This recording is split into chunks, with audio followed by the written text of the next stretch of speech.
দেখবেন কুকুর আপনাকে না দেখে ঘেউ ঘেউ ঘেউ করা শুরু করবে। তার মানে কুকুর তার ভাষায় বলে হোল্ড, স্টপ, থামো। আপনাকে কিন্তু দেখে নাই কুকুর এখন।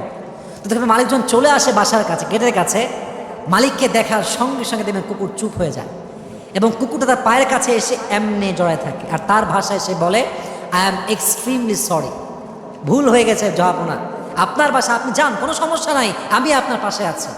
জোবার কথা কি সঠিক বলছি না ভুল বলছি? কুকুর গিয়ে কি বলে? এক্সট্রিমলি সরি স্যার, আপনি যান, এটা আপনার বাসা। আচ্ছা বোঝেন, এ রাত 12টার সময় যদি কুত্তা মালিক না দেখে চোর দেখতো, চোর যতই বিস্কুট দিক, চকলেট দিক, কুত্তা কি চুপ থাকতো?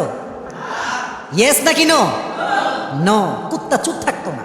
তো আল্লাহ বলছে কুত্তায় তো মালিক চিনল, সে তার মনিবকে চিনল, কে তার মালিক, কে তারে খাওয়ায়, কে তারে বাসায় জায়গায় চিনতে পারলো। বাট মানুষ